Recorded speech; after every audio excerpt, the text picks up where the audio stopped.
Salve, salve galerinha, estou aqui para mais uma live. Como vocês estão vendo, está tocando a música do hino do expedicionário do Exército Brasileiro, da Força Expedicionária da FEB.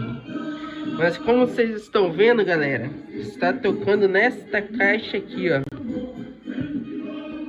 ó. Vocês estão vendo, ó?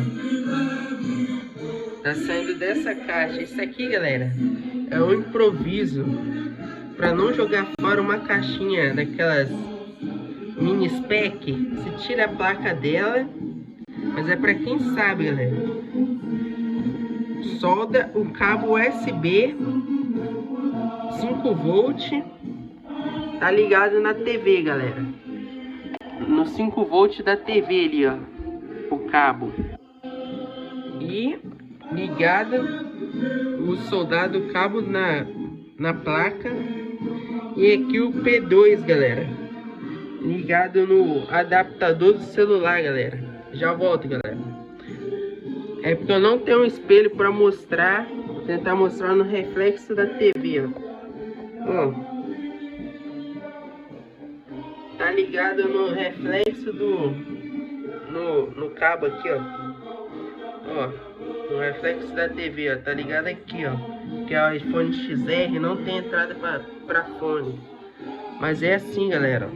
Ligado o cabo nela, é aqui, ó, só pra vocês verem, ó, vou desligar,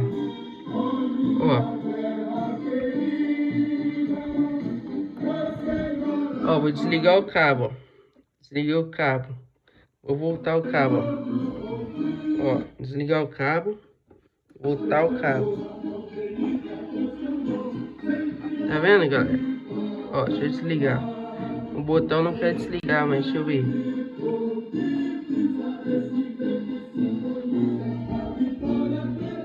Entendeu, galerinha? Ó, isso é um improviso, galera. É uma gambiarra que dá certo.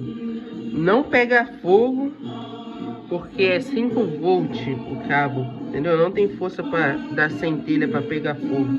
Também não dá choque, galera. Falou? Todos com Deus, galerinha. Se gostaram desse improviso, deixem nos comentários.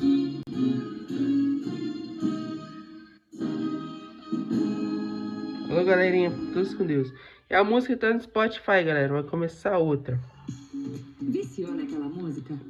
Anúncio. Os hits que você adora, sem Falou, galera. Spotify, não tá no Bluetooth, tá direto no cabo. No auxiliar P2, falou?